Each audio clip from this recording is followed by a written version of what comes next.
Hello प्यारे बच्चों।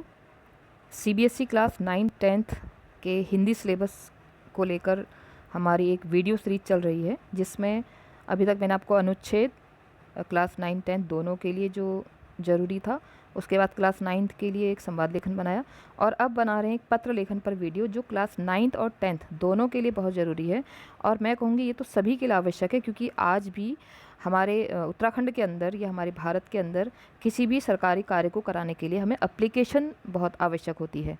तो आप पढ़े लिखे वो व्यक्ति ना बने जिन्हें एप्लीकेशन प्रार्थना पत्र ही लिखना ना आए। तो उससे बचने के लिए थोड़ा बहुत आप यहाँ पर कह सकते हैं कि आपको 5 नंबर का थोड़ा लालच हो या जीवन भर में अनुभवों को प्राप्त करने का शौक़ हो, रुचि हो, तो उसी को थोड़ा बढ़ाने के लिए और आपका पत्र लेखन का ज्ञान और सटीक बनाने के लिए ये वीडियो बना रही हूँ। ठीक है, तो हमारा आज का टॉपिक क्या है? पत्र लेखन। अब पत्र लेखन का अर्थ क्या होता है? मैं ये अर्थ सिर्फ इसलिए समझा रही हूँ कि आप थोड़ा कॉन्सेप्ट से समझें, जबकि पत्र लेखन की परिभाषा नहीं आती है, पत्र लेखन की विशेषताएं लिखने को नहीं आती हैं, कि पत्र कितने प्रकार के हैं ये भी लिखने को नहीं आता है, क्योंकि पत्र 9th और 10th में 5 नंबर का आता है, जिसमें सिर्फ हमें पत्र जो कंडीशन वहाँ दी गई होती है उस पर हमें लिखना होता है। तो पत्र लेखन का क्या अर्थ है? अपनी भावनाओं को लिखित रूप में दूसरे व्यक्ति तक पहुंचाने के संबंध में पत्र लेखन एक आवश्यक कौशल है। कौशल मतलब स्किल है। पत्र लिखना भी तो एक बहुत बड़ी स्किल है। अपने विचारों एवं भावों की अभिव्यक्ति के लिए पत्र लेखन का प्रयोग किया जाता है। अपने सगे संबंधियों, पदाधिकारियों, मित्रों, संपादकों आदि से जोड़ने की कला पत्र लेखन कहलाती है। अब तो mobile phone, smartphone, emojis, messages, ठीक है, वीडियो कॉल, इनका ज़माना है, लेकिन पत्र लेखन तो बहुत सदियों से हमारे समाज में है। और पत्र पढ़ते वक्त जो हमें अनुभव होता था वो कहीं ना कहीं अनुभव ख़त्म होते जा रहे हैं, वो अनुभूति ख़त्म होती जा रही है, वो एहसास ख़त्म होते जा रहे हैं। लेकिन फिर भी ये गवर्नमेंट की, ये सरकार की एक योजना है कि बच्चा पत्र लिखना ना भूले, इसलिए लालच के रूप में आपको सिलेबस में 5 नंबर का पत्र डाला जाता है। पत्र लेखन हमारे जीवन का महत्वपूर्ण अंग है जो लोगों को समाज से जोड़कर रखता है। मैं कई बार बच्चों से कहती भी हूँ कि अगर आपको सच में किसी को कुछ यादगार देना है, चाहे वो आपकी माँ हो, पिता हो, शिक्षक हो, मित्र हो, या कोई भी सगे संबंधी हो या आपके आदर्श हो, तो उनको लिखकर कुछ ना कुछ दो। ठीक है, वो आपसे दूर हो। एक मैसेजेस इतने फैल चुके हैं कि जब कोई भी चीज़ अत्यधिक रूप में फैलती है ना, उसकी कोई वैल्यू नहीं रहती है। तो वही मैसेजेस का हाल है। मैसेजेस की कोई वैल्यू नहीं रहेगी। अगर आप किसी चीज़ को लिख कर देंगे तो वो उनके पास हमेशा के लिए रहेगा। तो पत्र लेखन की विशेषताएं क्या हैं? अब हम अपने टॉपिक पे आते हैं। सबसे पहली बात सरलता। ये हमने बात संवाद लेखन में भी पढ़ी थी, ये बात हमने अनुच्छेद लेखन में भी पढ़ी थी कि भाषा हमेशा कैसे होनी चाहिए? सरल होनी चाहिए। भाषा जितनी सरल और सुबोध होगी, सु मतलब अच्छी तरह से, बोध मतलब समझ में आने वाली, बोध का अर्थ होता है ज्ञान। जब मैं आपको किसी शब्द का अर्थ बताऊँ तो ध्यान से सुनिए, क्योंकि जो आपके अपठित गद्यांश पद्यांश आते हैं वहाँ पर इन शब्दों का चयन अगर हुआ तो आप समझ पाएंगे। सुबोध मतलब अच्छी तरह से समझ होगी। पत्र उतने ही ग्राह्य होंगे, मतलब प्राप्त करने वाले होंगे। अब आप किसी चीज़ को दे रहे हो लेकिन सामने वाला समझ ही नहीं पा रहा था, यानी कि वो ले ही नहीं पा रहा है उसको। पत्र की भाषा ऐसी होनी चाहिए कि समझने के लिए पाठक को शब्दकोश की सहायता ना लेनी पड़े। हमारे समय में क्या होता ना, हम एक पॉकेट डिक्शनरी लेके चलते थे कि कोई अंग्रेजी के कोई ऐसे शब्द आए तो हम डिक्शनरी से खोज के चलते थे। लेकिन ऐसा मुझे लगता है कि आने वाले समय में लोग हिंदी की डिक्शनरी लेके घूमेंगे कि भाई इसने हिंदी में कुछ बोला तो इसका अर्थ क्या था। वो हमारे हिंदी भाषी देश की स्थिति अब बनती जा रही है। तो ऐसा ना पड़े कि मैं ये नहीं कह रही कि आप बहुत क्लिष्ट शब्दों का प्रयोग करें, बहुत सामान्य सी भाषा का प्रयोग करें। दूसरी बात है स्पष्टता। देखो सबसे बड़ी बात होती है स्पष्ट। आप जो भी कह रहे हैं, ये तो आपके बोलने में भी होना चाहिए। आप जो भी बोल रहे हैं सामने वाला स्पष्ट रूप से समझ सके। तो वही पत्र लेखन में भी सबसे बड़ी बात क्या होनी चाहिए? जो आपसे पूछा गया है, जिस मुद्दे पर, वो विषय पर पत्र लिखना है, वो स्पष्टता साफ आपके पत्र में झलकनी चाहिए। आप ये नहीं कि आप कहीं और ही भटकते चले जा रहे हैं। निश्चयात्मकता। निश्चयात्मकता से तात्पर्य है कि पत्र को पढ़कर पाठक के मन में किसी भी प्रकार की शंका उत्पन्न ना हो। अब माना मीटर, आपको बिजली का मीटर आपका ख़राब था, लेकिन आप बात घुमाते घुमाते यहाँ लेगी कि हमारा बिजली का बिल ज़्यादा आ रहा है, हमारी आर्थिक स्थिति ठीक नहीं है। अब हमें एप्लीकेशन ये लिखनी थी कि मीटर ख़राब है, इसको चेंज करा दो, लेकिन आप धीरे धीरे कहाँ भटक गए कि हमारी आर्थिक स्थिति अच्छी नहीं है। अब बिजली विभाग वाले आपकी आर्थिक स्थिति का क्या करेंगे? समझ रहे हैं आप? तो आपको क्या नहीं करना है, आपका निश्चय उसमें दिखना चाहिए कि वो शंका में ना आए। अगला है संक्षिप्तता, यानी कि बहुत उसमें आपको निबंध अनुच्छेद नहीं लिखना है। पत्र बहुत कम शब्दों में। देखो मैं आपसे हर टॉपिक में कह रही हूँ कि हमें इतना अच्छा हमारा शब्दकोश होना चाहिए कि हम कम से कम शब्दों में अपनी अधिक से अधिक बात रख सकें। तो संक्षिप्तता भी होनी चाहिए।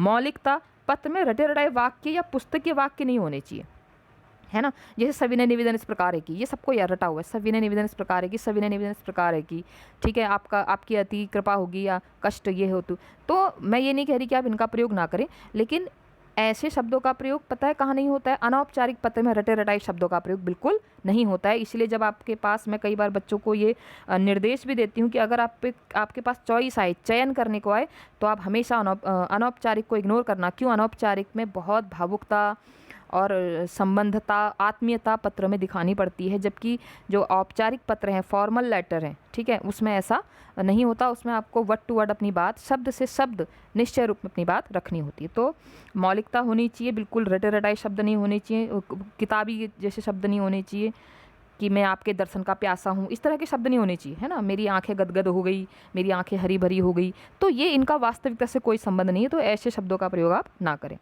उद्देश्य पूर्णता, प्रत्येक लेखन का कोई ना कोई उद्देश्य होता है। अब माना आपने 2 दिन की छुट्टी के लिए एप्लीकेशन लिखी, तो आपका उद्देश्य है छुट्टी मांगना, तो उद्देश्य से पूर्ण आपका पत्र होना चाहिए। तो पत्र हमारे कितने हैं बच्चों? पत्र हमारे 2 हैं, एक है औपचारिक और एक है अनौपचारिक। देखो सीबीएसई क्या करता है, सीबीएसई औपचारिक और अनौपचारिक दोनों में आपको चॉइस देता है। मैं ये नहीं कहती कि आप एक को ही प्रिपेयर करें, लेकिन आपसे ये जरूर कहूँगी कि एक को बेस्ट प्रिपेयर करें। समझ रहे हैं आप बात? दोनों में डिफरेंस है बहुत बड़ा। मैं आपसे ये नहीं कह रही हूँ कि आप एक ही को प्रिपेयर करें, मैं आपसे कह रही हूँ कि एक को बेस्ट प्रिपेयर करें, है ना। कि जैसे माना अगर आप औपचारिक पत्र को सिलेक्ट करने का प्रयास कर रहे हैं, तो आपने संपादक वाले पत्र पढ़ लेने हैं, ठीक है। आपने जिलाधिकारी या किसी बड़े अथॉरिटीज़ को जो पत्र लिखे जाते हैं, बड़े अधिकारी को पत्र लिखे जाते हैं, उनकी भाषा देख लेनी है। क्यों? तो क्योंकि भाषा का चयन वो तभी होगा जब आप जितना ज़्यादा पढ़ेंगे, ये जादू से नहीं आती भाषा, ठीक है। तो अब औपचारिक पत्र का फॉर्मेट क्या होता है, प्रारूप क्या होता है, उसको समझते हैं। क्योंकि जो हमारा औपचारिक पत्र का फॉर्मेट है वो पहले कुछ और था, पहले सेंस मतलब 6-7 साल पहले कुछ और था, अब थोड़ा परिवर्तित। तो ध्यान देखें, देखो एक पत्र है, विद्यालय द्वारा विज्ञापित पद हेतु आवेदन पत्र है, मतलब कहीं पर कोई पद के लिए अप्लाई करना है, माना किसी हिंदी की टीचर के लिए पोस्ट थी या कुछ भी था, ठीक है।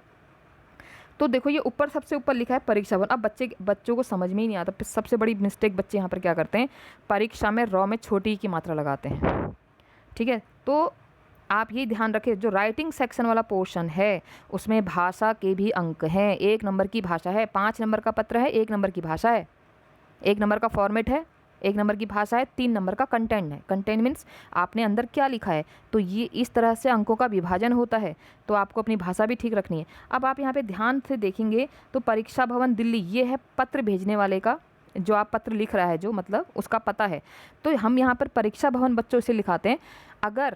अगर आपसे ये नहीं कहा गया है कि आप यहाँ के निवासी हैं, अगर माना पत्र में आ गया कि आप दिल्ली के निवासी हैं और आप अधिकारी को पत्र लिख रहे हैं, तो आप यहाँ पर परीक्षा भवन नहीं लिखेंगे, फिर आप यहाँ पे नई दिल्ली, ठीक है, वहाँ के आनंद विहार, कुछ भी आप ऐसा एड्रेस लिखकर आनंद विहार नई दिल्ली, ठीक है, ये परीक्षा भवन की जगह ऊपर आ जाएगा, परीक्षा भवन की जगह आएगा आनंद विहार, नीचे आएगा दिल्ली।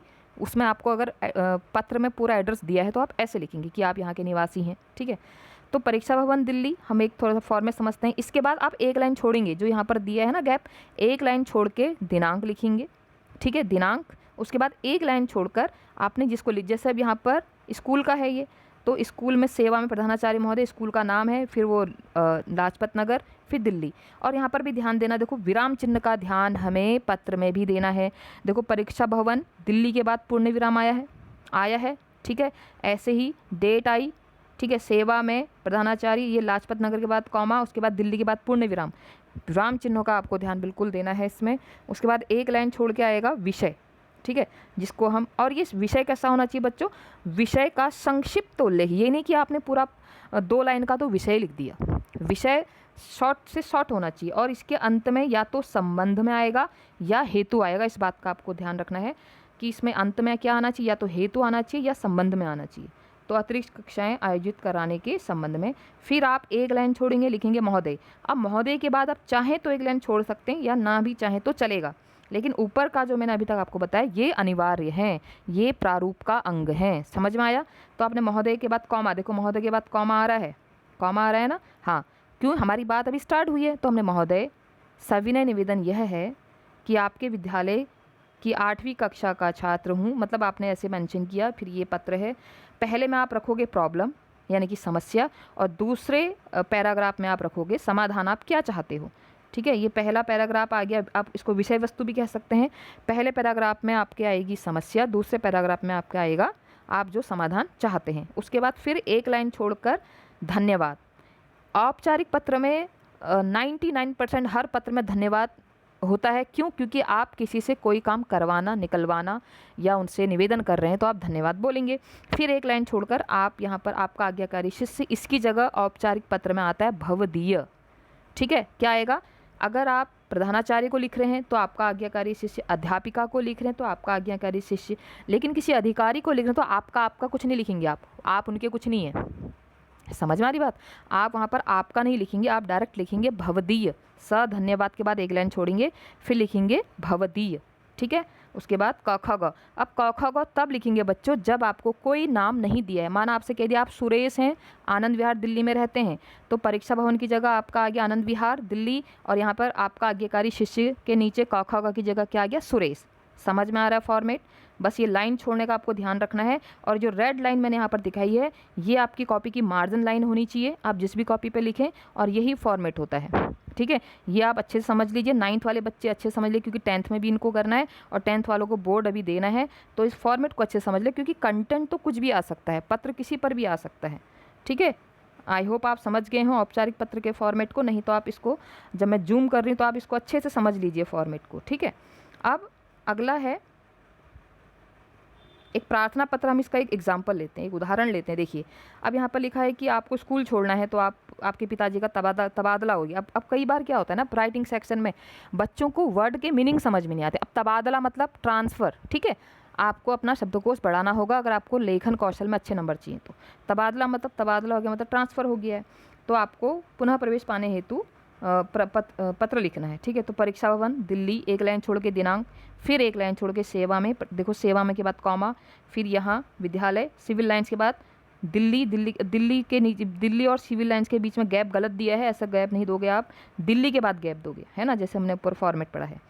ठीक है, अब देखो पहले वाले में प्रॉब्लम है, फिर सॉल्यूशन मांगा है, फिर धन्यवाद आपके आगे करने शिष्य। अगर यहाँ पर आपका नाम लिखा होता तो आप क ख ग की जगह नाम लिखते। अब हम ये क ख ग लिखना क्यों सिखाते हैं बच्चों आपको?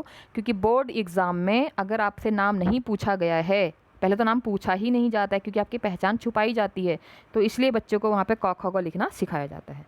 अब अगला है हमारा पत्र, अनौपचारिक पत्र। अनौपचारिक पत्र को कैसे करते हैं? अनौपचारिक पत्र का प्रारूप देखिए आप। अपने मित्र को दिल्ली कॉलेज ऑफ इंजीनियरिंग में प्रवेश पाने में मिली सफलता पर एक बधाई पत्र लिखो। यानी कि आपके मित्र का चयन हो गया है दिल्ली में, ठीक है, इंजीनियरिंग कॉलेज में हो गया है, तो आप एक बधाई पत्र लिख रहे हैं। तो ये तो एक कंडीशन है, लेकिन फॉर्मेट आप देख लीजिए।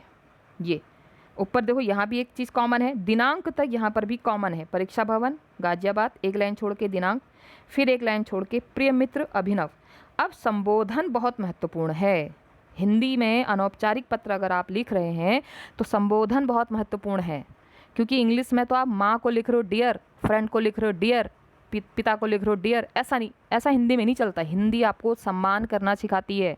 ठीक है, तो हिंदी में आप क्या लिखेंगे? अगर आप मित्र को लिख रहे हैं तो प्रिय मित्र, है ना, पिताजी को लिख रहे हैं तो पूज्य पिताजी, माताजी को लिख रहे हैं तो पूजनीय माताजी, आदरणीय माताजी, आदरणीय बड़े भैया, अपने से बड़े को लिख रहे हैं तो सम्मानजनक आप संबोधन देंगे और उसके साथ साथ अभिवादन अवश्य करेंगे। अभिवादन मतलब सस्नेह। अब मित्र है तो सस्नेह, स मतलब होता है साथ, स्नेह मतलब प्रेम।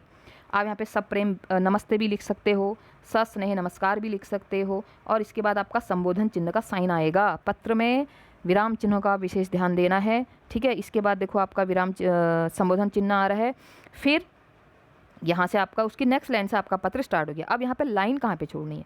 एक तो परीक्षा भवन गाजियाबाद के बाद एक लाइन छोड़ेंगे, दिनांक लिखी, फिर एक लाइन छोड़ेंगे, फिर मित्र को, मित्र का नाम लिखा या मित्र जो भी है, प्रिय मित्र, प्रिय सखी, ठीक है, प्रिय आदरणीय बड़े भैया, या कुछ भी जिसको भी आप लिख रहे हो, लेकिन संबोधन ध्यान रखना, पिताजी को प्रिय नहीं लिखोगे, माताजी को प्रिय नहीं लिखोगे, बड़ी दीदी को प्रिय नहीं लिखोगे, है ना, आदरणीय।